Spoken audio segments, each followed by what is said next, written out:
할렐루야. 할렐루야. 우리 주변에 있는 분들과 사랑합니다 라고 축복하며 인사합시다. 사랑합니다.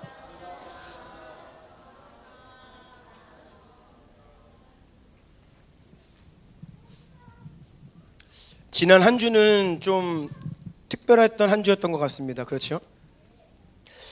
우리가 노는 걸 잘 못하는데 잘 해보지도 않았던 체육대회도 한번 해보고, 또 우리가 부르짖어 기도하는 것은 잘하지만 또 클래식 음악과는 거리가 먼데 콘서트, 찬양 콘서트 음악회도 또 금요일날 하고, 자, 하나님께서 우리에게 잠깐 이 쉼과 또 안식, 회복의 위로의 시간을 지난 한 주간 허락하신 줄로 믿습니다. 또 어제 늦은 밤에는요, 비가 많이 내리더라고요. 비가 많이 오니까 공기도 깨끗하게 씻겨 내려가고요, 우리 안에 이 묵은 것들을 주님께서 깨끗이 씻으시고 새롭게 하시는 주님의 역사인 줄로 믿습니다. 성령의 비가 계속해서 우리 공동체와 여러분 가운데, 가정 안에, 인생 안에 계속해서 그 성령의 빗줄기가 내려지길 예수님 축복합니다. 다 같이 일어나셔서 오늘 하나님께서 우리에게 주시는 말씀을 읽겠습니다. 말라기 3장 13절로 4장 6절까지의 말씀. 먼저 3장 13절로 18절 한 절씩 번갈아 읽겠습니다. 제가 먼저 읽습니다. 여호와가 이르노라, 너희가 완악한 말로 나를 대적하고도 이르기를 우리가 무슨 말로 주를 대적하였나이까 하는도다. 이는 너희가 말하기를 하나님을 섬기는 것이 헛되니 만군의 여호와 앞에서 그 명령을 지키며 슬프게 행하는 것이 무엇이 유익하리요. 지금 우리는 교만한 자가 복되다 하며 악을 행하는 자가 번성하며 하나님을 시험하는 자가 화를 면한다 하노라 함이라. 그때 여호와를 경외하는 자들이 피차에 말하매 여호와께서 그것을 분명히 들으시고 여호와를 경외하는 자와 그 이름을 존중히 여기는 자를 위하여 여호와 앞에 있는 기념책에 기록하셨느니라. 만군의 여호와가 이르노라, 나는 내가 정한 날에 그들을 나의 특별한 소유로 삼을 것이요 또 사람이 자기를 섬기는 아들을 아낌같이 내가 그들을 아끼리니. 그때 너희가 돌아와서 의인과 악인을 분별하고 하나님을 섬기는 자와 섬기지 아니하는 자를 분별하리라. 아멘. 4장 이어서 읽겠습니다. 만군의 여호와가 이르노라, 보라, 용광로 불같은 날이 이르리니 교만한 자와 악을 행하는 자는 다 지푸라기 같을 것이라.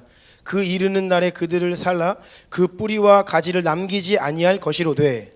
내 이름을 경외하는 너희에게는 공의로운 해가 떠올라서 치료하는 광선을 비추리니 너희가 나가서 외양간에서 나온 송아지같이 뛰리라. 또 너희가 악인을 밟을 것이니 그들이 내가 정한 날에 너희 발바닥 밑에 재와 같으리라. 만군의 여호와의 말이니라. 너희는 내가 호렙에서 온 이스라엘을 위하여 내 종 모세에게 명령한 법 곧 율례와 법도를 기억하라. 보라, 여호와의 크고 두려운 날이 이르기 전에 내가 선지자 엘리야를 너희에게 보내리니. 그가 아버지의 마음을 자녀에게로 돌이키게 하고 자녀들의 마음을 그들의 아버지에게로 돌이키게 하리라. 돌이키지 아니하면 두렵건대 내가 와서 저주로 그 땅을 칠까 하노라 하시니라. 아멘. 자리에 앉으시겠습니다. 오늘은 Now is the time 14번째 시간입니다. 하나님께서는 가장 위대한 마지막 세대를 준비하고 계십니다. 이러한 제목으로 하나님의 말씀을 선포하겠습니다. 오늘 우리가 읽은 말라기 말씀은요, 구약 성경에서 가장 마지막 말씀입니다. 이스라엘은 말라기 선지자 이후로 400년이 넘는 긴 시간 동안에 이렇다 할 선지자들의 활동이 없이, 또 하나님으로부터 어떠한 예언적인 계시 없는 그러한 어두운 시간을 보내게 됩니다. 이 시간은 영적으로만 어두웠던 것이 아니라 이스라엘은요, 정치적으로, 경제적으로 주변 열강 제국들에게 번갈아 이 지배를 당하면서 압박을 당하는, 고통을 당하는 쉽지 않은 시간이었습니다. 말라기 선지자로부터 신약 이 400년이 넘는 긴 시간 동안 정말 어두움의 긴 시간을 보냈습니다. 하지만 마침내 긴 어둠과 침묵의 시간을 깨고 세례 요한이 주의 길을 예비하는 광야에서 외치는 자의 소리가 되어 하나님 말씀을 선포하기 시작하고요, 이스라엘 백성들에게 하나님의 말씀을 대언하고요, 또 이 구약의 예언과 약속이 성취되는 시대가 도래했다라고 세례 요한이 선포를 하면서 그 어두움의 긴 시간이 끝나고 새로운 날이 밝기 시작합니다. 구약의 선지자들은요, 여호와의 날에 대해서 예언을 했습니다. 또 하나님께서 약속하신 메시아의 때에 대해서 선포했습니다. 그들은 400년이 넘는 기간 동안에 무엇을 꿈꾸었냐? 메시아, 다윗, 이전에 그 지중해 연안에서 최강대국으로 전성기를 구가하면서 다른 어떤 외부의 세력에 휩쓸리는 것이 아니라 하나님을 예배하고 하나님을 온전히 찬양하고 하나님을 주인으로 모시고 잘 나가던 그때를, 다윗의 그 때를 꿈꾸며 기다렸죠. 그들이 기다리던 메시아는요, 바로 그러한 다윗왕과 같은 존재였습니다. 그런데 이 구약 선지자들이 약속을 하고 예언을 했던 메시아에 대한 내용들을 보면요, 그리스도의 초림과 재림에 대한 명확한 이해가 없었던 것으로 보여집니다. 구약 백성들은요, 그들이 꿈꾸고 기다리던 메시아에 대한 약속이 예수님의 초림과 예수님의 재림이라고 하는 이 두 번의 사건을 통해서 이중적으로 성취될 것이다 라는 생각을 전혀 하지 못했습니다. 앞에 그림 한번 띄워주시겠어요? 저기 왼편에 구약의 선지자의 시선입니다. 구약의 선지자가 하나님께 감동을 받고 약속을 선포하고 앞으로 이 메시아 그리스도에 대한 예언을 합니다. 그런데 이 선지자의 시선에서는요, 첫 번째 보여지는 그 큰 봉우리 있죠.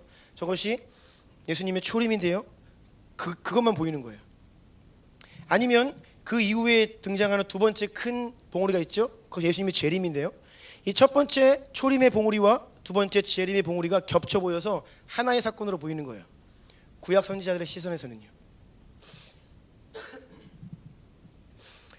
그 초림과 재림 그 사이에 골짜기가 있죠. 거기에 교회가 있죠. 바로 우리가 지금 살아가는 이 시대라고 할 수 있습니다. 우리는요, 예수님의 초림을 지나가 재림을 기다리는 그 사이에 골짜기에 좀 있어요. 그래서 뒤를 돌아보면 초림이 보이고 앞을 보면 재림이 보여요. 재림에 대한 약속이 보이죠. 이미 성취된 2000년 전에 성취된 초림을 보게 됩니다. 그러니까 우리는 이 재림과 초림이 명백하게 구분이 되어서 분별을 할 수 있죠. 하지만 구약의 선지자들은, 구약의 이스라엘 백성들은 그렇지가 않았다라는 것입니다.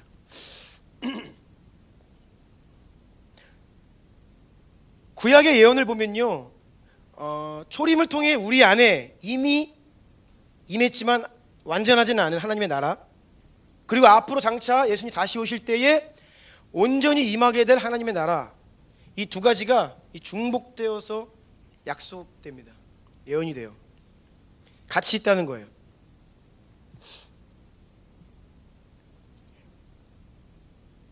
그래서 이스라엘 백성들이, 지금도 유대인들은요, 이것을 잘 이해하지 못해요. 먼저 오신 초림하신 예수님을 인정하지 않습니다. 그들은 여전히 메시아를 기다리고 있죠. 초림과 재림에 대한 이해가 없는 거예요. 그런데 아까 그 그림 다시 한번 띄워주시겠어요? 우리가 지금 저기 이 초림과 재림 사이의 골짜기에 있다라고 했죠. 그런데 우리도 구약의 선지자들과 비슷한 상황이 있습니다. 구약의 선지자의 눈에는 초림만 보였던 것처럼 지금 오늘날 교회는요, 재림만 보여요. 그 이유가 안 보여요. 사실 성경의 내용을 자세하게 들여다보면요, 예수님이 다시 오신다고 끝나는 게 아닙니다. 예수님이 다시 오신 이후에 또 이 하나의 골짜기가 등장하죠. 천년왕국의 골짜기가 있어요. 그리고 천년왕국이 지난 이후에 새하늘과 새 땅과 새 예루살렘이 임해요. 근데 오늘날의 교회는요, 이 재림에 대한 이 봉우리만 보고 있으니 그 이후에 대해서 잘 모르죠.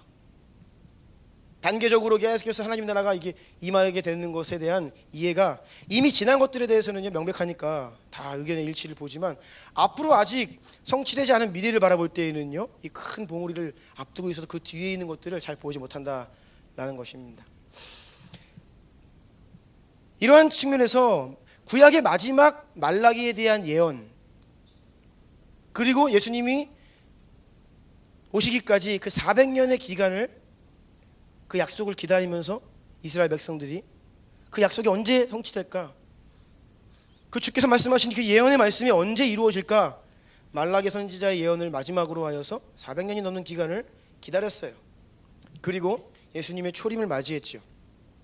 오늘날에 우리 또한 비슷한 상황입니다. 요한계시록의 마지막 약속의 말씀을 붙들고 지금 2000년 동안 주님의 다시 오심을 기다리고 있는 거예요. 그래서 저는요, 이 말라기 오늘 읽은 구약 성경의 마지막 말씀을 볼 때에 마치 우리의 상황 같다.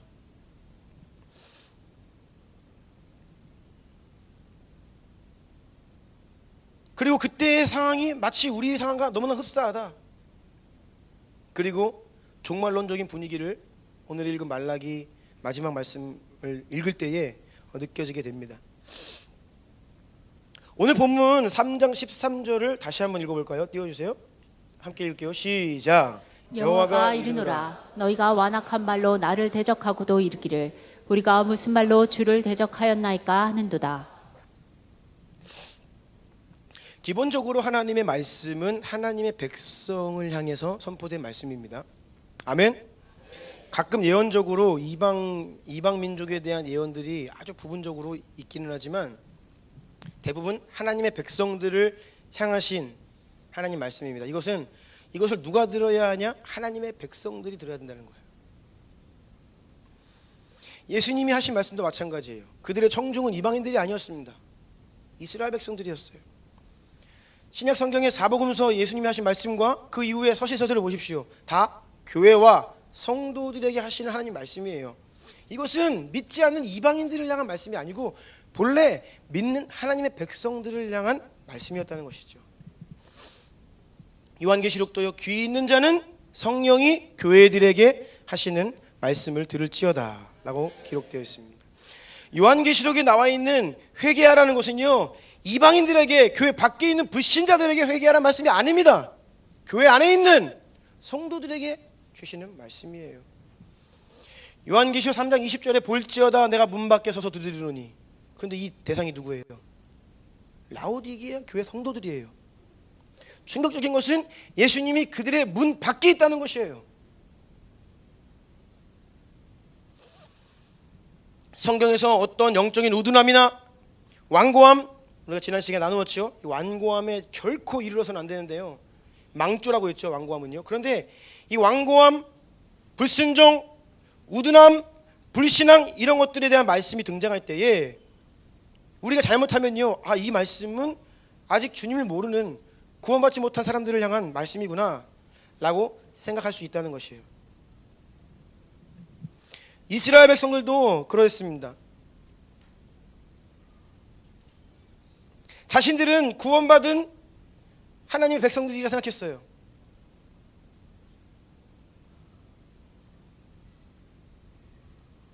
스스로 구원받은 아브라함의 후손이라 생각했습니다. 그래서 그들에게 말씀하시는 하나님의 음성을 잘 듣지 못해요. 나를 향한 말씀은 아니라고 생각합니다. 예수님이 하신 말씀을 우리가 잘 들어야 되는데 그 말씀은요, 교회를 향해 하시는 말씀이고 성도들에게 주시는 말씀입니다. 대표적인 예로 주님께서 4가지 땅에 떨어진 씨앗을 말씀하시잖아요. 길가와 돌짝밭과 가시덤불과 좋은 땅이 있어요. 여러분, 길가는 이방인들이 아닙니다. 교회 밖에 있는 영혼들이 아니에요. 다 교회 안에 있는 사람들을 향해 말씀하시는 겁니다. 그들에게 말씀이 떨어지는데 길가는 뭐예요? 그냥 말씀이 떨어지지만 그 씨앗이 그냥 원수가 먹어버리는 거예요. 빼앗는 거예요.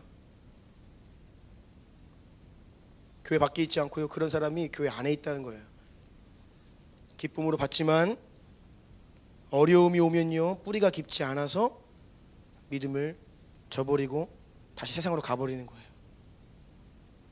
신앙생활 열심히 하지만 은혜도 받지만 돈에 대한 유혹 때문에, 돈에 대한 걱정 때문에 가시덤불 그 기운이 막혀 결실하지 못하는 사람들도 있다는 거예요.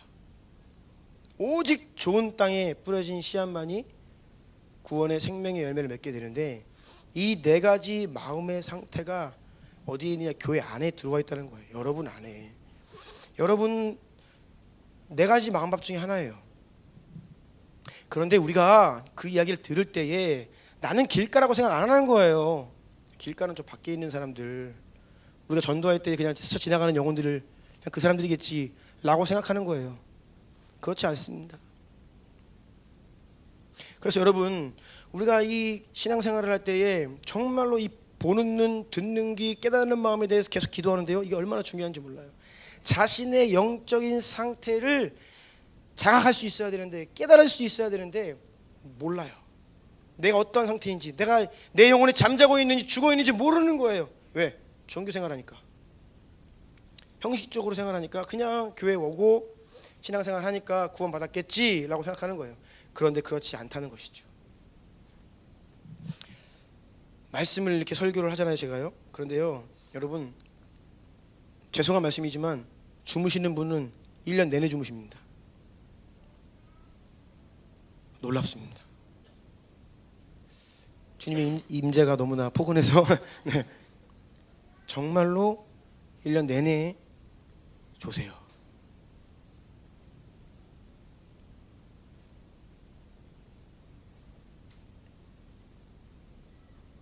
공동체 가운데 원수가 자꾸 여러 가지 상황을 통해 시험에 들게 하고 마음을 어렵게 하는데요, 자꾸 이렇게 그 치는 그 부위가 있어요. 연약한. 그때 우리가요, 마음을 지키고 마음을 기경하여 돌을 제거하고 가시덤불을 제거하고 끝까지 승리하는 열매 맺는 믿음의 성도가 되어야겠다. 그러한 은혜가 우리 가운데 있어야 되는 줄로 믿습니다.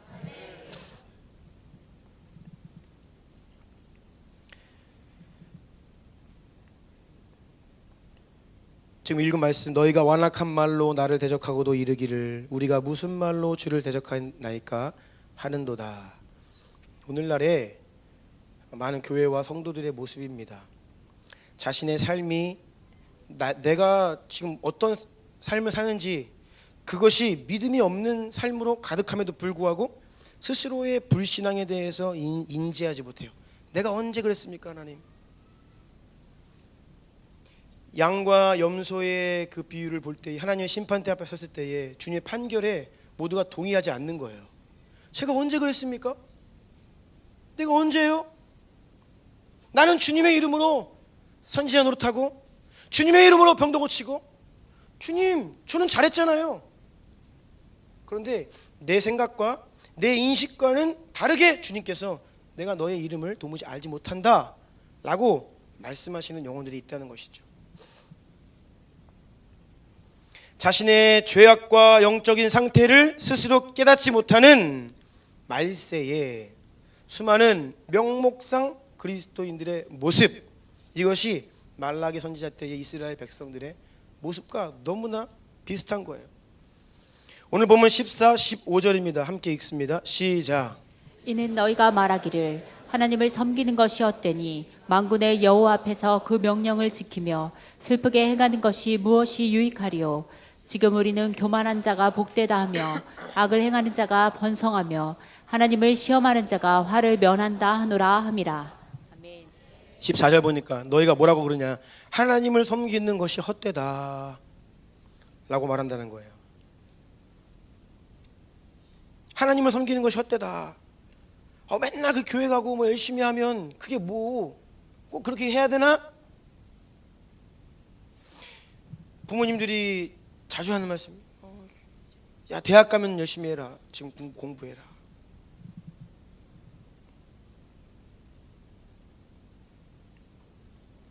그렇게 작은 교회에서 뭐 열심히 하면 누가 알아주냐? 하나님을 섬기는 것이 헛되다라는 생각들을 누가 하느냐? 성도들이에요. 너무나 많은 성도들이 하나님을 섬기는 것이 가장 최고의 가치인 것을 알면 하나님을 섬기는 것을 인생의 최우선순위로 두지만 하나님을 섬기는 것이 가치 없게 느껴져요. 그러니까 뒤로 밀려요. 세상살이의 많은 일들의 우선순위에 밀려요. 이것이 바로 하나님을 섬기는 것이 헛되다라고 여기는 오늘날 많은 성도들의 마음 같이 들려지는 거예요. 그 명령을 지키며 슬프게 행하는 것이 무엇이 유익하냐? 하나님께 순종하는 게 뭐가 유익하냐? 뭐 손해나 보고 세상에 살려면 그래도 좀 이렇게 유두리 있게 살아야지 라는 생각들, 슬프게 행하는 것, 이것은 예배의 의식과 금식 이런 것들 이야기예요. 그게 뭐가 유익하냐 라는 생각을 하면서 살아간다는 거예요. 그러면서 15절 지금 읽은 말씀 다시 보면요, 교만한 자가 복되다 하며 악을 행하는 자가 번성한다. 보니까 세상에서 잘 나가는 사람들, 진짜 복되고 번성한 사람들은요 누구예요? 세상 사람들인 거예요. 잘 나가고 돈 많이 벌고, 그들을 부러워하면서 세상의 가치를 따라 성공과 안정을 추구하며 살아가는 모습들, 이것이 바로 오늘 말라기 선지자를 통해 하나님이 우리에게 말씀하시는, 이것이 너희들의 모습이다 라고 하시는 거예요. 하지만 여러분 반드시 기억하십시오. 16절과 17절입니다. 함께 읽습니다. 시작. 그때 여호와를 경외하는 자들이 피차에 말하매 여호와께서 그것을 분명히 들으시고 여호와를 경외하는 자와 그 이름을 존중히 여기는 자를 위하여 여호와 앞에 있는 기념책에 기록하셨느니라. 만군의 여호와가 이르노라. 나는 내가 정한 날에 그들을 나의 특별한 소유로 삼을 것이요 또 사람이 자기를 섬기는 아들을 아낀 같이 내가 그들을 아끼리니. 아멘. 여호와께서 그것을 분명히 들으신다. 하나님께서는 여러분의 인생을, 여러분의 모든 말과 행동과 마음과 여러분이 어디에 가치를 두고 살아가는지를 분명히 지금도 지켜보고 계시고, 하나님을 경외하는 자들, 하나님을 존귀히 여기는 자들을 반드시 기억하시고 기념책에 기록하신다. 기념책이란 문자적으로 기억의 책이다. 여러분 이게 뭐 생명책이나 같은 책인지는 모르겠어요. 기억의 책이다. 하나님 나라는, 하나님 앞에는요 기억의 책이 있어요. 여러분의 인생을 다 기억하세요.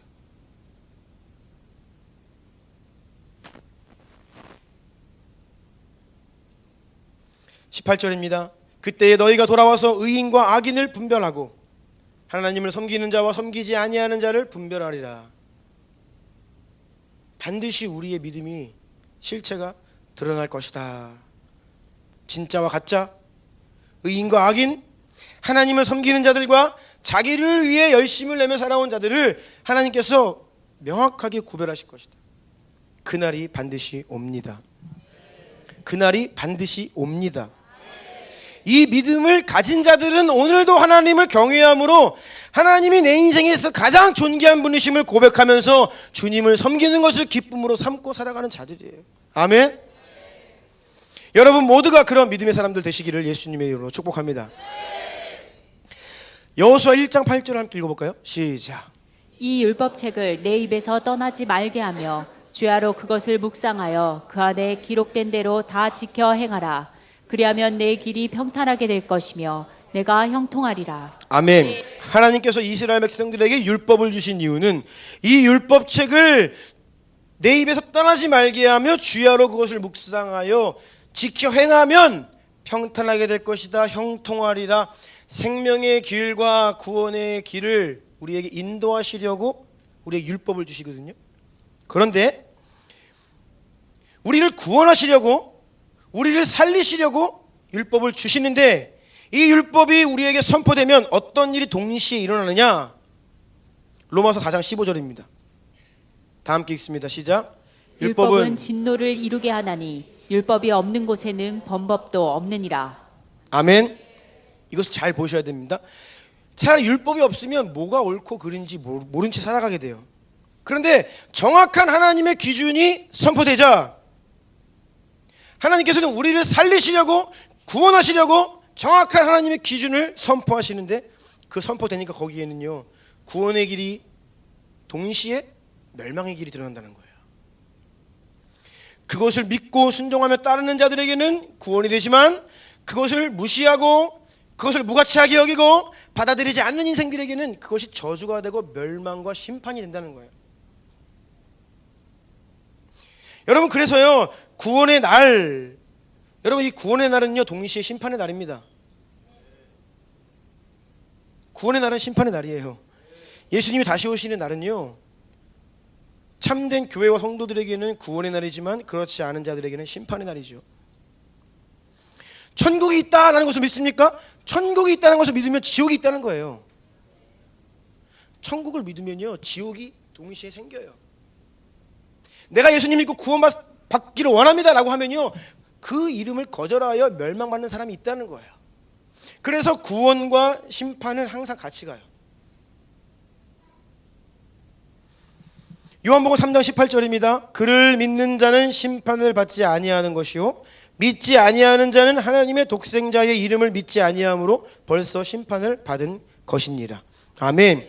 예수님도 우리의 구원자로, 예슈아 구원자로 오셨는데 그분의 임하심이 우리를 구원하신과 동시에 그를 믿지 않는 자들에게는 심판이 선포되는 거예요.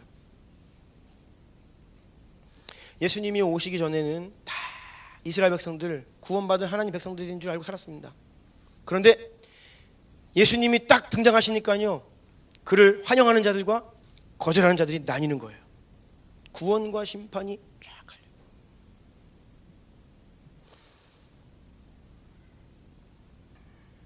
예수님께서 이 땅에 다시 오시는 그날도 바로 이와 같습니다. 그래서 그날은요, 참 성도들에게는 구원의 날이지만 거짓 명목상 성도들에게는 심판의 날이 될 것입니다. 하지만 제가 오늘 보다 주목하기 원하는 말씀은요, 오늘 본문의 가장 마지막, 구약 성경의 마지막 두 구절입니다. 말라기 4장 5절과 6절, 이 두 구절을 좀 더 주목하기를 원해요. 다시 한번 읽겠습니다. 시작. 보라, 여호와의 크고 두려운 날이 이르기 전에 내가 선지자 엘리야를 너희에게 보내리니 그가 아버지의 마음을 자녀에게로 돌이키게 하고 자녀들의 마음을 그들의 아버지에게로 돌이키게 하리라. 돌이키지 아니하면 두렵건대 내가 와서 저주로 그 땅을 칠까 하노라 하시니라. 아멘. 이 예언의 말씀은요, 예수님께서 처음 이 땅에 오셨을 때에 한번 성취된 말씀입니다. 세례요한은요, 이 예언의 말씀처럼 엘리야의 영으로 예수님보다 앞서 태어나고 앞서 사역을 하면서 주의 길을 예비하는 사명을 감당했죠. 마태복음 17장 10절로 13절 읽어주세요. 제자들이 물어 이르되 그러면 어찌하여 서기관들이 엘리야가 먼저 와야 하리라 하나이까. 예수께서 대답하여 이르시되 엘리야가 과연 먼저 와서 모든 일을 회복하리라. 내가 너희에게 말하노니 엘리야가 이미 왔을 때 사람들이 알지 못하고 임의로 대우하였도다. 인자도 이와 같이 그들에게 고난을 받으리라 하시니 그제서야 제자들이 예수께서 말씀하신 것이 세례 요한인 줄을 깨달으니라. 아멘. 자, 그런데 엘리야가 와서 어떤 일을 행한다고 기록되어 있습니까? 말라기 4장 6절 다시 한번 읽겠습니다. 그가 아버지의 마음을 자녀에게로 돌이키게 하고 자녀들의 마음을 그들의 아버지에게로 돌이키게 하리라. 돌이키지 아니하면 두렵건대 내가 와서 저주로 그 땅을 칠까 하노라 하시니라. 아멘. 엘리야가 어떤 일을 하냐면 아버지의 마음을 자녀에게로, 자녀들의 마음을 그들의 아버지에게로 돌이키게 한다. 이것이 엘리야가, 세례 요한이 한 일인데요, 단순히 깨어진 아버지와 자녀의 관계가 회복된다, 가정의 회복을 이야기하는 것이 아닙니다. 하나님의 마음은요, 가정 불화라고 하는 그 일보다 더 깊은 차원에서 하나님을 떠난 세대들을 향해 아파하시는 하나님의 마음이에요. 하나님을 떠난 자들에 대한 마음이, 아파하시는 마음이지 단순히 가정이 깨어졌다 이것을 말씀하고 계신 것이 아닙니다. 마태복음 10장 34절로 39절 읽어주세요. 내가 세상에 화평을 주러 온 줄로 생각하지 말라. 화평이 아니요 검을 주러 왔노라. 내가 온 것은 사람이 그 아버지와 딸이 어머니와 며느리가 시어머니와 불화하게 하려 함이니 사람의 원수가 자기 집안 식구리라. 아버지나 어머니를 나보다 더 사랑하는 자는 내게 합당하지 아니하고 아들이나 딸을 나보다 더 사랑하는 자도 내게 합당하지 아니하며 또 자기 십자가를 지고 나를 따르지 않는 자도 내게 합당하지 아니하니라. 자기 목숨을 얻는 자는 잃을 것이요 나를 위하여 자기 목숨을 잃는 자는 얻으리라. 아멘. 예수님도 믿음에 대해서, 구원에 대해 말씀하시지 어떤 가정의 회복을, 가정의 화목을 그 위에 두시지 않는다는 거예요. 오히려 믿음을 지키고 십자가를 지고 예수님을 믿다가 가정에 어려움이 올 수 있다는 것을 말씀하세요. 그러니까 여러분, 가정의 평화가 우상이 되면 안 돼요. 아멘. 물론 주님은 가정의 평화를 원하시죠. 그런데 진정한 가정의 평화와 회복은요, 믿음 안에서, 그리스도 안에서.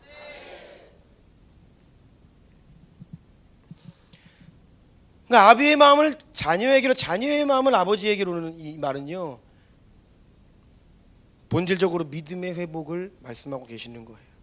여기서 아버지다, 아비다 라고 하는 것은요 믿음의 아비를 이야기합니다. 믿음의 조상들, 믿음의 아비, 믿음의 선진, 그런 의미로서의 아버지예요. 자녀다라는 것은요 하나님을 떠난, 원래는 믿음의 가문이었어요. 믿음의 족속이었어요. 하나님의 백성이었어요. 그런데 하나님을 떠난 후손들, 오늘날의 지금 이 세대를 말하고 있어요. 이전에 경건한 믿음의 아버지들의 마음과 하나님을 떠난 지금 이 세대의 자녀들의 마음이 단절된 거예요. 믿음의 유업이 끊어져 버린 거예요. 이전에는 하나님을 신실하게 섬겼는데 지금은 하나님을 떠나버린 거예요.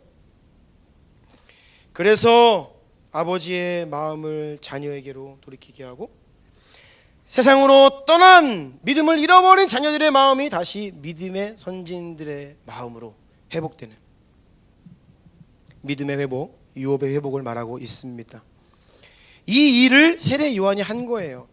그러니까 세례 요한이 요단강에서 무엇을 했습니까? 아버지의 마음이 자녀에게로, 아버지 학교였어요? 어머니 학교, 아버지 학교, 가정 회복 사역을 한 게 아니에요. 보다 더 본질적으로 뭐예요? 여호와께로 돌아와라. 회개를 선포한다니까요.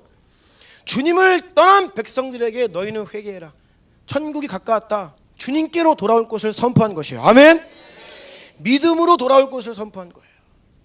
그들이 믿음의 아비 아브라함, 그 말 자체가 열국의 아비잖아요.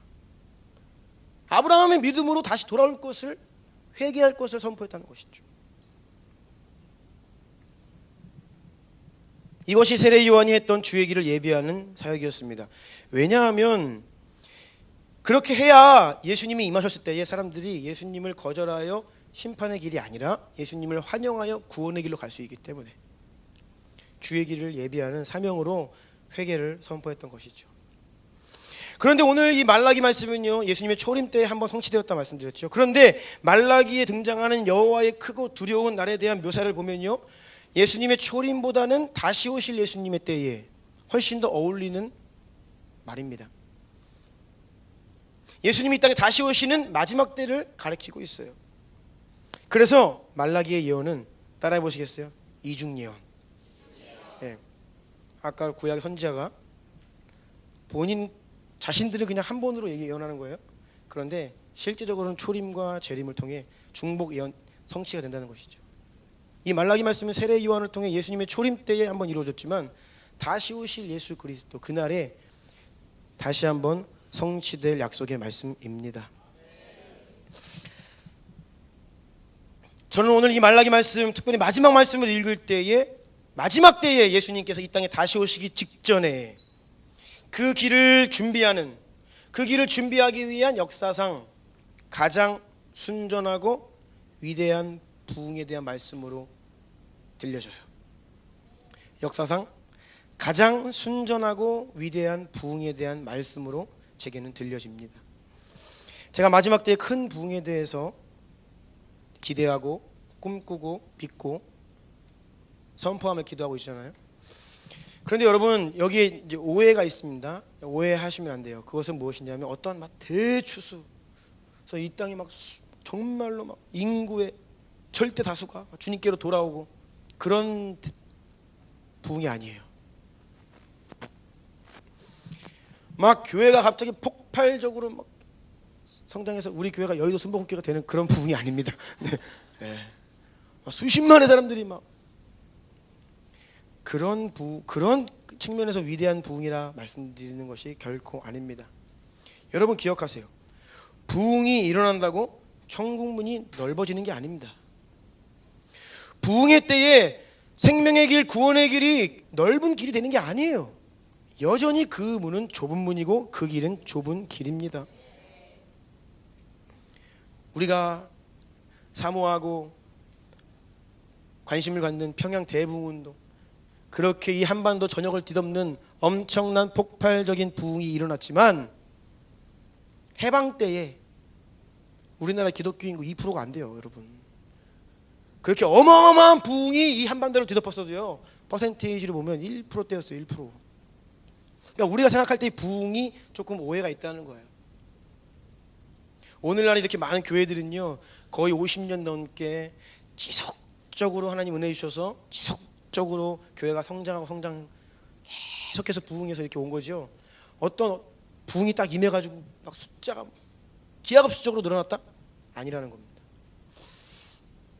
제가 꿈꾸는 가장 순전하고 위대한 부흥은요, 선교의 완성을 이루기 위해 모든 민족 안에서 교회가 일어나고 모든 민족 안에서 신실한 주의 백성들이 일어나는 부흥이에요.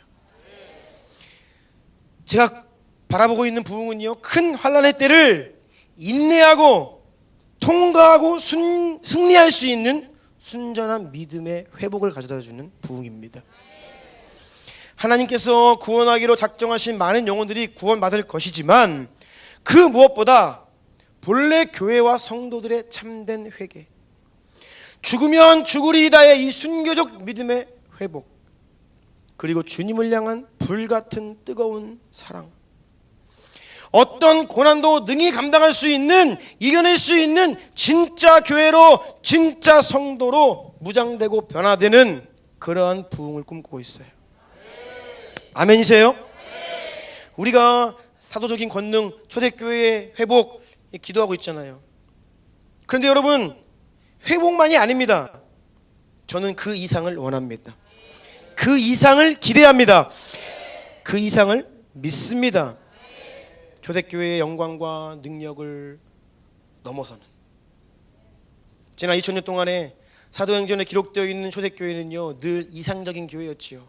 우리가 회복되기를 꿈꾸는 교회의 모습이었어요. 그런데 정말로 예수님을 맞이하는 마지막 때에 승리하는 교회는요, 그 초대교회의 모습을 회복할 뿐 아니라 그 이상의 능력과 영광의 자리로 나아갈 수 있다는 것이에요. 이것은요, 어떻게 보면 굉장히 단순한 믿음인데요, 왜냐하면 마지막 때는요, 가장 큰 환난의 때라고 말씀하고 계십니다. 그러면 여러분, 가장 큰 고난을 이기기 위해서는요, 가장 큰 믿음이 부어져야 됩니다. 엄청난 음녀 바벨론, 돈과 만몬의 유혹이 온다라고 기록되어 있습니다. 그러면 그 어떤 그 강렬한 유혹에도 이겨낼 수 있는 주님을 향한 가장 뜨거운 사랑이 우리 가운데 부어져야 되지 않겠습니까?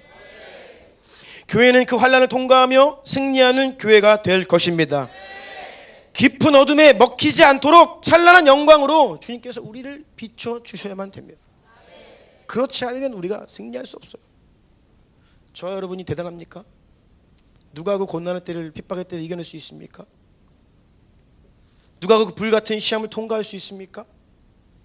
주님이 그에 합당한 믿음을 부어주시지 않으면, 그 뜨거운 사랑을 부어주시지 않으면 우리는 감당할 수 없어요.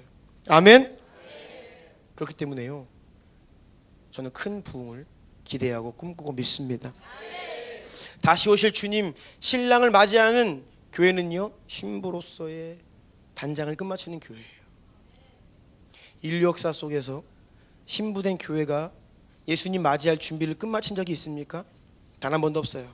그런데 역사상 한 번 그 일이 일어날 것입니다. 그때는요, 예수님 다시 오시는 그날. 아멘. 우리가 바로 그러한 시대를 앞두고 있고 그러한 약속의 성취를 바라보며 살아가는 마지막 세대라는 것을 믿으시기를 축복합니다. 저는 우리의 현실을 보는 것이 아닙니다. 약속의 말씀을 믿음의 눈으로 보는 것입니다. 나와 우리의 무능함과 한계를 보는 것이 아니라 반드시 약속을 성취하시는 하나님의 신비와 위대함을 믿음의 눈으로 바라보고 있는 것이에요. 자, 그렇다면요, 여러분 동의하십니까? 동의하세요? 자, 그렇다면요, 우리가 여기서 한 걸음 더 나아가야 됩니다. 그것은 바로 우리의 자녀들이에요. 우리의 자녀들, 우리의 다음 세대들, 우리의 청년들, 이들을 바라볼 때에, 자녀가 있는 부모님들, 여러분의 자녀를 바라볼 때 여러분의 마음이 어떠합니까? 우리가 이 세대의 청년들을 바라볼 때 우리의 마음이 어떠합니까? 보통 자녀들 바라볼 때에 우리의 마음이 쉽지 않습니다. 복잡합니다. 세상이 너무나 악하다. 교회를 떠나가고 있어요, 이 세대가. 그리고 너무나 연약해져가는 교회의 모습을 보면서 어떤 우리 안에 불안함이 있어요. 절망감이 있어요. 패배감이 몰려옵니다. 걱정이 있어요. 염려가 있어요. 불안합니다. 대책이 없어요. 이거 어떻게 해야 되나? 과거에는 교회가 한국교회 부흥기 때는 교회가 문화를 선도했죠. 교회 가면 최신식 문화를 맛볼 수 있었습니다. 교회 가면 풍금이 있고 피아노가 있고 음악이 있고. 교회가 원래는 문화를 선도했어요. 지금 그렇지 않잖아요.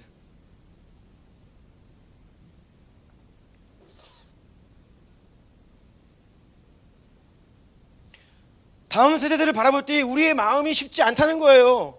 그런데 여러분, 저는 다시 한번 발견했어요. 이것이 나의 불신앙이라는 것을. 이것이 바로 나의 믿음 없는 것임을 제가 다시 한번 깨달았습니다. 우리의 생각을 상황과 현실과 우리의 어떠함에 맞추는 것이 아니라 우리의 생각을 하나님의 마음과 생각으로, 하나님의 시선으로, 하나님의 약속의 말씀으로 우리의 마음을 돌이켜야 합니다. 우리의 마음이 하나님의 마음과 너무 떨어져 있어요. 우리의 마음이 믿음과 너무나 멀어져 있어요. 너무나 인간적이에요. 너무나 현실적이에요. 눈에 보이는 대로 살아요. 눈에 보이는 대로 생각해요. 그러니까 걱정하고 한탄하고. 많은 사람들의 눈에는 한국의 믿음의 다음 세대가 거의 소멸되어 가는 것처럼 보여집니다. 영적으로 너무나 약해지고 있어요. 교회를 떠나고 있습니다. 그래서 이제는 지금 우리나라의 중고등학생, 대학생들이 미전도 종족이다 그런 말 하잖아요. 거의 믿는 사람이 이제 없는 거예요. 캠퍼스에서도. 더 나아가서는 이제 아이를 낳지 않으니까 이제 인구 절벽의 위기다 이런 말들을 합니다. 그런데 여러분, 하나님은요 우리의 관점과는 전혀 다르게 놀라운 방식으로 다음 세대들을 준비하고 계십니다. 믿습니까? 믿습니까? 우리가 자녀들을 바라보는 생각과 관점과 태도 자체를 완전히 바꿔야 돼요. 여러분 생각해 보십시오. 누가 마지막 사명을 완수하는 세대입니까? 바로 우리의 자녀들입니다. 저도 한때는 다음 세대였는데, 차세대였는데, 젊은 목사였는데 이제는 어디 가면 이제 아유 늙으셨네요. 주름살이 많네요. 그런 얘기를 하더라고요. 누가 선교 완성의 사명을 끝마치는 세대입니까? 우리 청년들과 다음 세대를 한번 보세요. 얘들이에요. 네.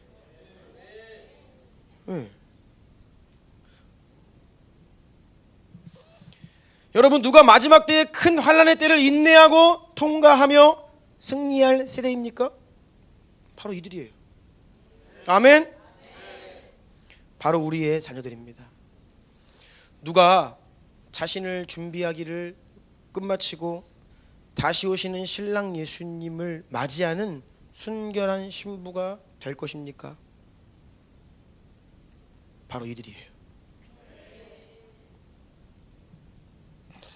우리의 자녀들은요 너무나 걱정되고 대책 없고 답이 없는 그런 세대가 아닙니다. 하나님의 시선과 믿음의 눈으로 바라보면요 우리의 자녀들이 이들이 하나님의 대안이고 이들이 하나님의 마지막 방법이고 이들이 하나님께서 숨겨놓으신 히든카드, 주님의 손에 붙들려서 쓰임받는 그러한 영광스러운 세대가 될 것입니다. 저는요 우리 주나임 청년들을 보면서 정말 기대하고 있습니다. 정말 기대하고 있습니다. 저를 포함한 이 기성세대들은 회개하셔야 됩니다. 왜냐하면요 뭐 요즘 아이들이 뭐가 그렇고 뭐 있잖아요. 이전과 비교하면요 뭐 얼마나 부족한 게 많아요. 그렇죠? 그런데요 여러분, 인간적으로 봐서 그렇습니다. 믿음의 눈으로 보면요 이들의 지금 20대 시절이 우리의 20대보다 훨씬 훌륭합니다. 정말이라니까요. 마치 20대 시절에 불같이 예배했던 것처럼 앉아 계신데 말씀을 안 해도 제가 여러분의 20대 어떻게 살았는지 다 알고 있어요. 세상에서 유리방황하며 흥청망청 부어라 마셔라. 교회 일주일에 한 번 겨우 오는 게 그러면 개근상 받고 그랬어요. 대부분이요. 지금 우리 교회 청년들 보십시오. 여러분, 이들을 매일 주야로 낮 시간에 교회 와서 기도합니다. 솔직히 말하면 제가 20대 때 이렇게 못했습니다. 저보다 훨씬 잘해요. 이들의 예배하는 모습을 보십시오. 저 20대 때 이렇게 예배 못했습니다. 훨씬 불같이 예배합니다. 이들이 거리 나가서 전도하는 모습을 보십시오. 저는 이렇게 못했습니다. 우리가 믿음의 눈으로 보고 하나님이 어떤 세대를 준비하고 계신지를 보면요, 놀라운 세대가 지금 준비되고 있고 일어나고 있는 것을 보셔야 돼요. 그런데 우리가 우리의 생각과 우리의 제한된 이런 시선을 가지고 이 세대가 문제다, 뭐 어떻다 저떻다 라고 하면서 믿음 없는 말들 하고 있는 거예요. 저는요 29살에 처음 사역을 시작했는데요, 그때 마이크 잡고 앞에 섰을 때 벌벌벌 떨었습니다. 정말요. 벌벌벌 떨어가지고요 주일 앞두고 잠을 못 잤어요. 두려움으로 가득했습니다. 그런데 우리 예진이 어디 갔냐? 몇 살이냐? 23살. 23살에 저렇게 기도하는 사람 있어요 여기서? 없잖아요. 그러니까 우리가 불신앙이에요. 속고 있는 거예요.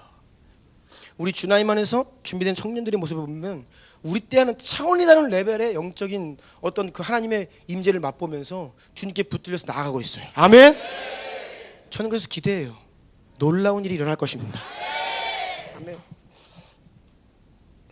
그냥 세상 밖에서 유리방황하는 수많은 다음 세대들을 바라보면서 한탄하지 마시고, 지금 우리의 몸 안에서 준비되고 훈련되고 있는 우리의 청년들을 바라보시고, 우리의 자녀들을 바라보시고. 저도 막 우리 시안이한테 막 말 많이 해요. 육신적인 말. 미안해. 그런데요, 얘들 말씀 안 통하는 거 여러분 보셨어요? 놀라워요. 저는 초등학교 때 이렇게 못했어요. 놀랍습니다. 성경을 줄줄줄 외워요. 애들이 매일매일 엄마 아빠 손 붙들고 교회에 드나들면서 보고 듣고 배우는 게 있습니다. 다 듣고 있어요. 주님의 임재가 이들을 매일매일 적시고 이들의 심령을 터치하고, 세상이 아무리 강력하고 세상이 아무리 타락하고 어두워도요 이들의 심령 가운데 역사하신 성령께서 이들을 보호하실 것입니다. 이들은요 일찍 깨어 무엇이 멸망의 길이고 무엇이 구원의 길인지를 분별할 수 있는 눈을 갖게 될 것이에요.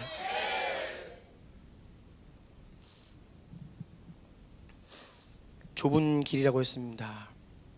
좁은 문을 향해 가지 않고 좁은 길로 가지 않는 수많은 다음 세대들을 보면서 우리가 믿음 없는 말을 그치고, 좁은 길을 가며 믿음의 공동체에서 준비되는 하나님께 택함 받은 하나님께서 쓰실 이 다음 세대들을 보시면서 우리가 믿음을 가지고 소망을 가지고 이들을 지지하고 이들을 이끌어주고 이들을 위해 기도하고. 아멘. 하나님은요 지금 이러한 다음 세대들을 준비하고 계세요.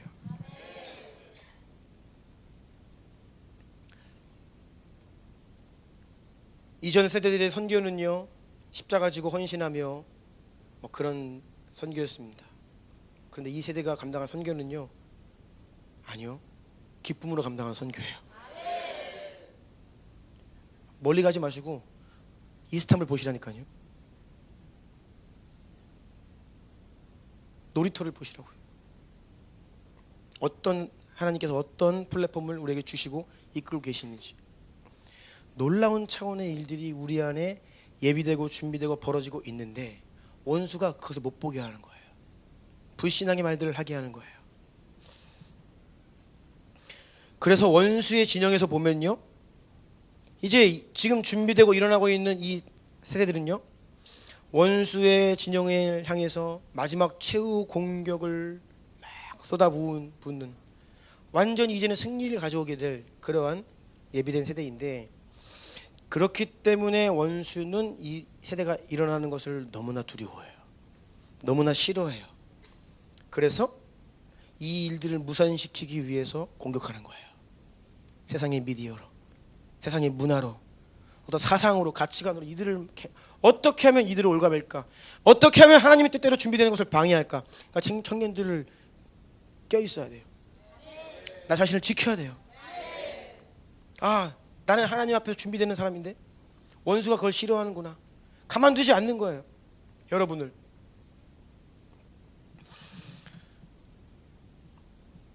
우리는 어떻게 해야겠습니까? 이 원수의 치열한 공격으로부터 우리의 다음 세대들과 청년들을 어떻게 보호할 수 있겠습니까? 저는 여기에서 한 가지 가장 본질적이면서도 변함없는 하나님의 방법을 생각하게 됩니다. 하나님의 방법은 언제나 동일합니다. 따라하세요. 교회. 교회. 아멘. 교회에 대한 우리의 믿음이 있습니다. 교회에 대한 신학도 있습니다. 교회에 대한 교리가 있어요. 이 마지막 시대에는 정말로 그 모든 믿음과 교리와 신학이 실제가 되어 살아 역사할 거예요. 교회의 머리는 누구시라고요? 예, 예수님이 교회의 머리세요. 여러분, 이것은 그냥 신학의 교리의 한 줄이 아니에요. 이건 실제예요. 아멘. 우리 주님의 머리는 예수님이십니다.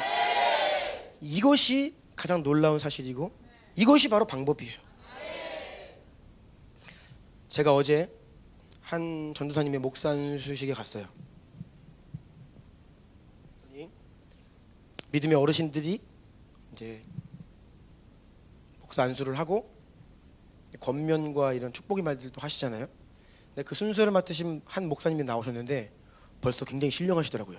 여러분들, 네, 오랜만에 여러분들 하더니 딱 나오셔가지고 너무나 간단하게 말씀하시더니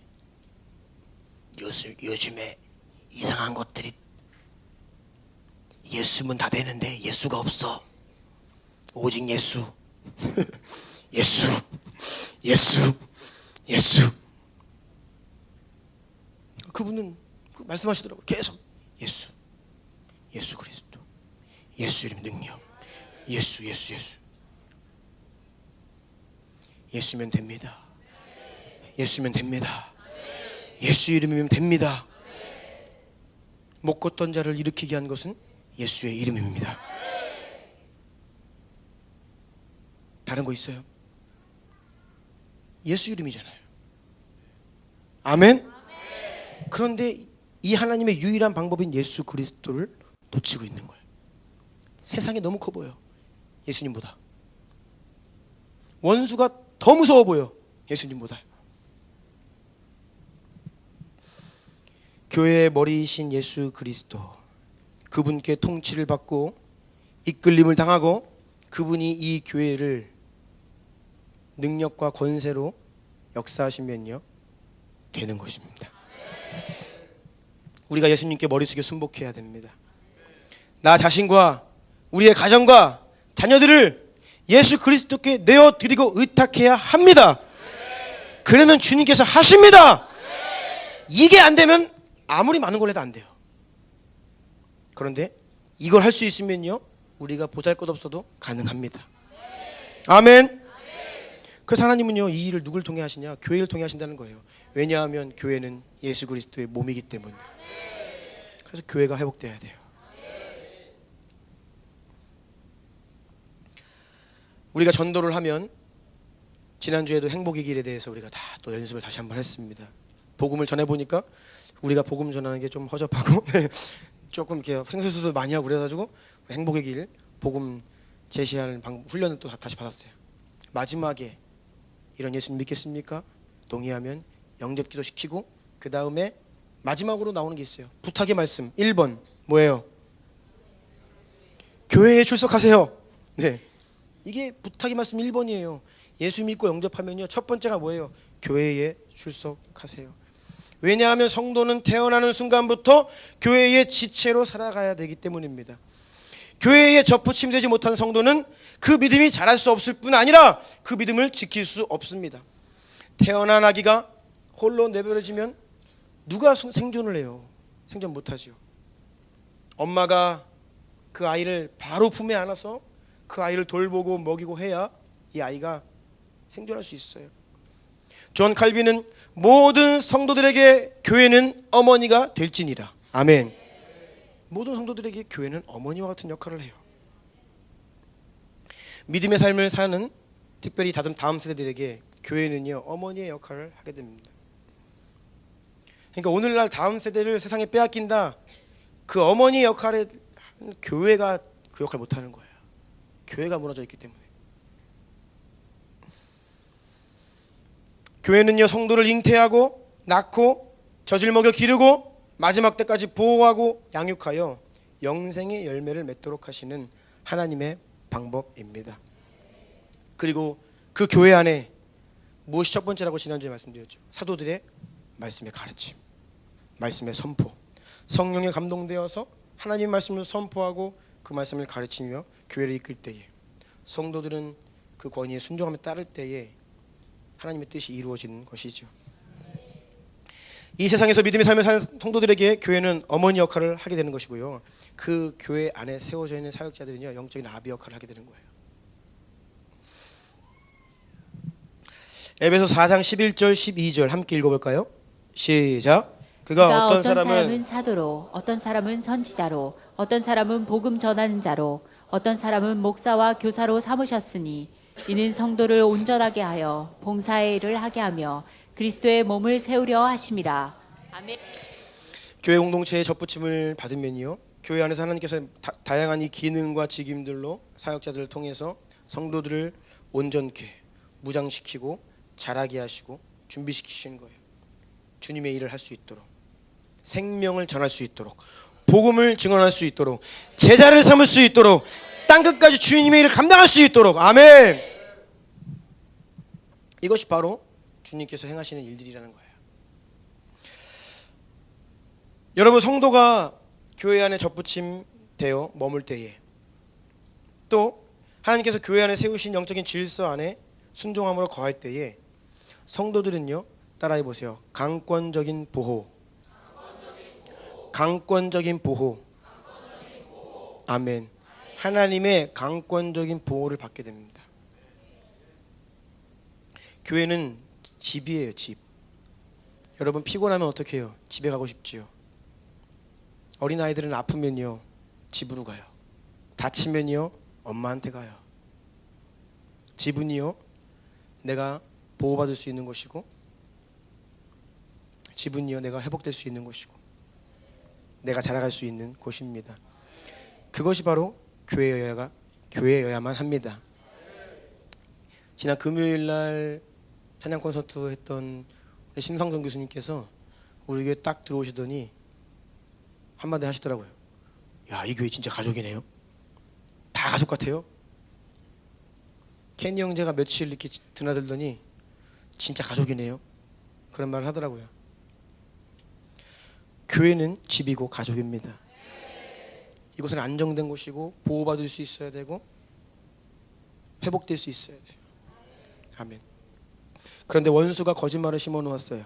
교회가 너를 속박할 거야. 교회가 너에게 부당한 헌신을 강요할 거야. 이 세대의 마음에 뿌려 놓았습니다. 권위는 너의 자유를 착취할 거야. 너를 억압하는 수단이야. 나쁜 거야.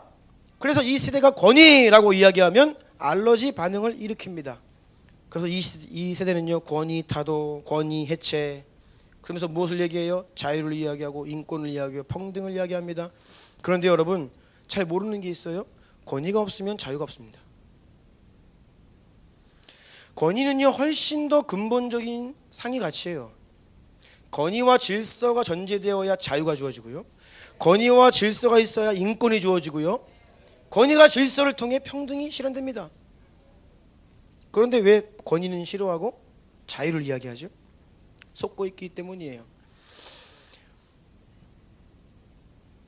권위는요 보호를 위한 것이에요. 또 하나님께서 하나님의 뜻을 이 땅 가운데 이루시기 위해 하나님이 사용하시는 방법입니다. 그래서 성경은요 이 땅 위의 모든 권위는, 권세는, 심지어 악한 자라도 할지라도 하나님이 세우셨다. 하나님의 일을 하려고. 로마서 13장 1절 2절 함께 읽습니다. 시작.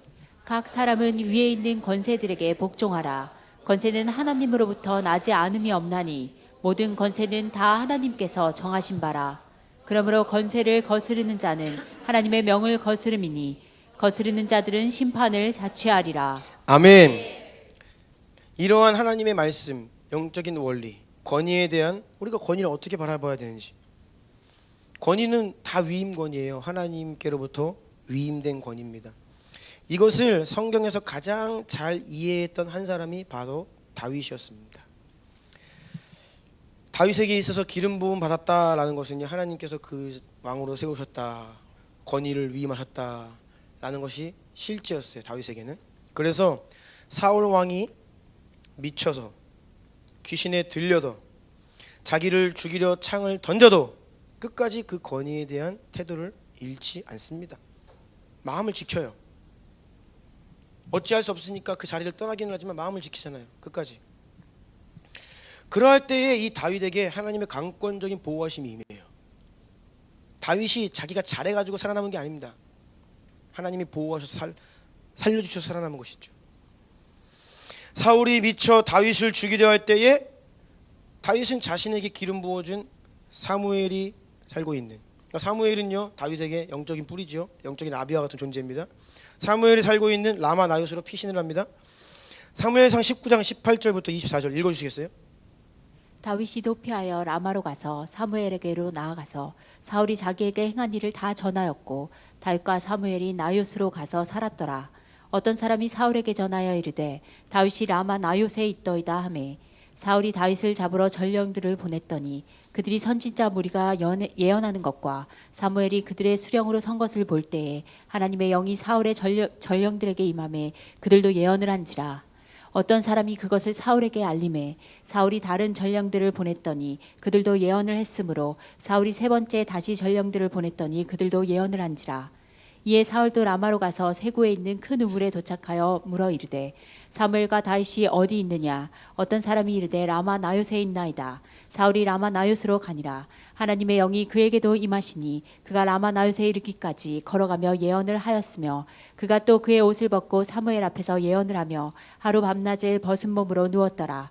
그러므로 속담에 이르기를 사울도 선지자 중에 있느냐 하니라. 아멘.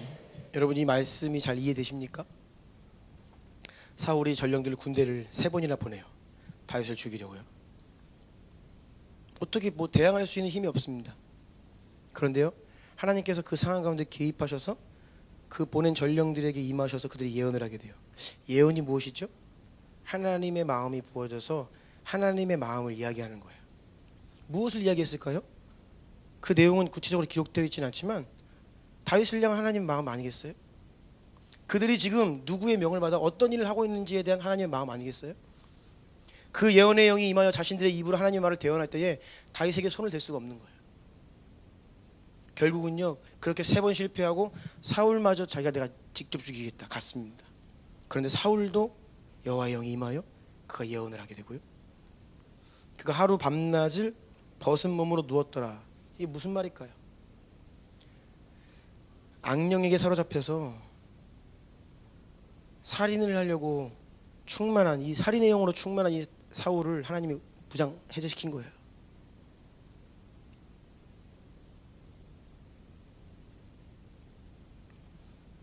다윗은요 내가 잘해서 성전한 것이 아니에요. 내가 라인을 잘 타고 내가 좋은 선택을 하고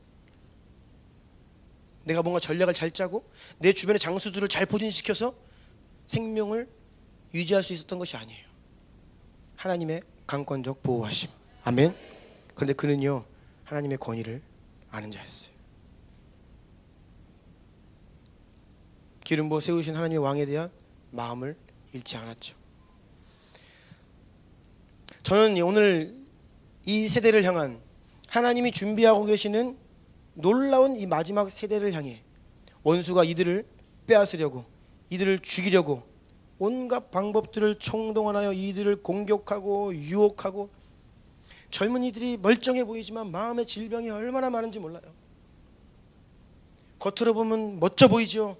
뒤돌아서면 온갖 자기 비하, 우울, 강박, 비교의식, 탐욕, 중독, 아파하고 신음하고 병드는 이 세대 가운데 우리가 어떻게 하면 우리의 자녀들을 보호할 수 있을까요? 우리의 힘으로요? 우리의 전략으로요? 우리의 능력으로요? 할 수 있을까요? 그렇지 않아요. 이 세대를 하여금 하나님의 집에 거하게 해야 돼요. 이 세대로 하여금 하나님을 경외하도록 해야 돼요. 그래야 첫 번째 기도 제목, 항상 이것을 위해 기도하십시오. 주여, 내 아들 딸들로 하여금 하나님을 경외하게 하옵소서. 하나님을 경외하게 하옵소서.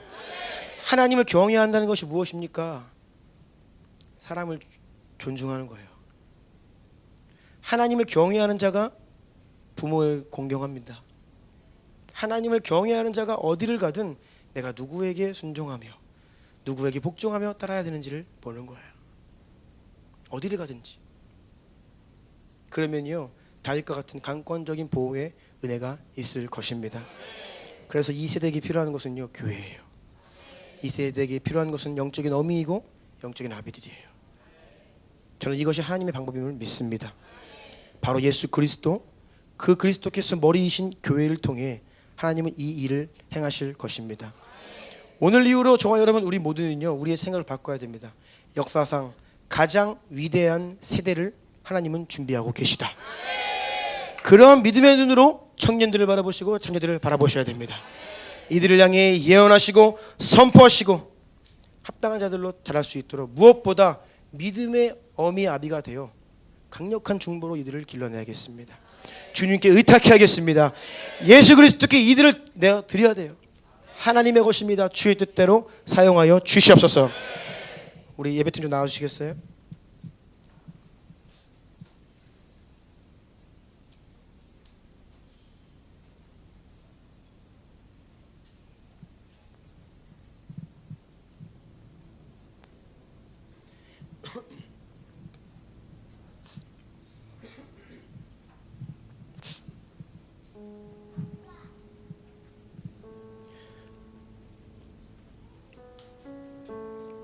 그래서 여러분, 교회의 회복은요, 가장 본질적인 마지막 때 사명이고요, 하나님이 행하시는 일입니다.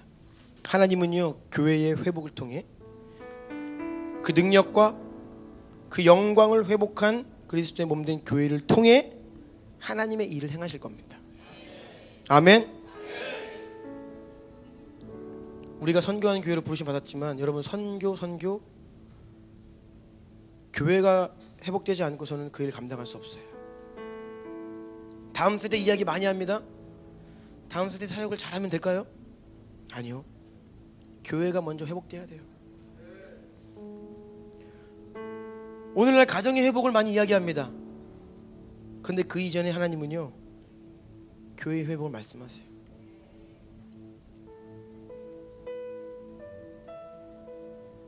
교회가 회복되어야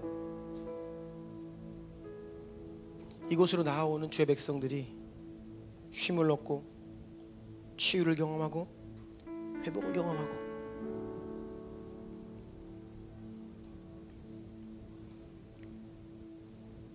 그렇게 해서 하나님은요, 하나님의 뜻을 교회를 통해, 회복된 교회에 접붙임된 성도를 통해 이루실 것을 믿습니다.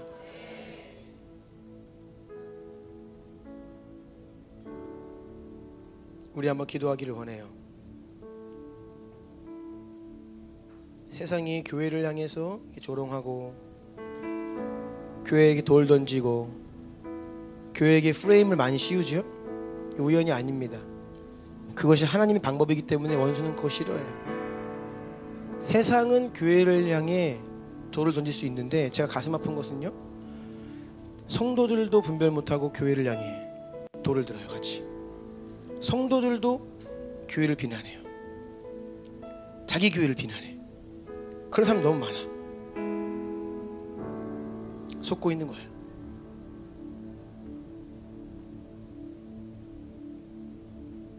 교회는요, 지금 비판하고 올바른 말 많이 하는 사람들이 필요한 것이 아니라 교회를 위해, 회복을 위해 애통하며 눈물을 흘릴 그 믿음의 사람들이 필요합니다. 아멘. 우리 교회도 마찬가지고요, 저도 마찬가지고요.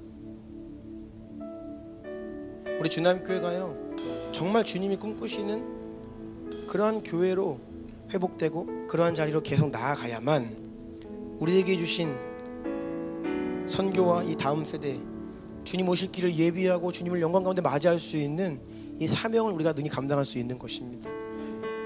내 안에 있는 교회를 향한 불신, 내 안에 있는 교회를 향한 어떤 믿음 없는 태도들, 내 안에 있는 교회를 향한 무가치하게 여기는 것들, 하나님을 섬기는 것이 무엇이 유익하냐 라고 이야기하는 오늘날의 이 세대의 가치관들, 우리가 예수 이름으로 진리로 파쇄해야 됩니다.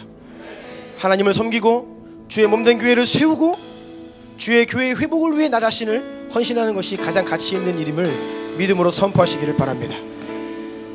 그리고 다음 세대들은요, 내가 이 교회의 유업 안에 머무는 자임을 선포하세요. 나는 하나님 나라의 유업 안에 있는 자임을 선포하세요. 나는 그리스도의 몸된 교회 아래에 있음을 선포하세요. 내가 속한 것은 예수 그리스도 몸된 이 교회 안에 있다라고 여러분 선포하세요. 하나님의 강권적인 보호하심이 여러분의 인생 가운데 함께할 것입니다. 오늘 말씀을 들으면서요, 하나님이 주셨던 그 마음들, 교회를 향한 마음, 다음 세대들을 향한 우리의 불신앙들, 우리의 뜨뜻미지근한 마음들, 말라기 선지자가 선포했던 그때의 동일한 오늘날의 우리의 마음밭, 회개하고 돌이키고 은혜를 구하기를 원합니다. 회개하고 돌이키고 은혜를 구하기를 원합니다. 우리 주님의 이름을 3번 부르고 기도로 나아갑시다. 주여!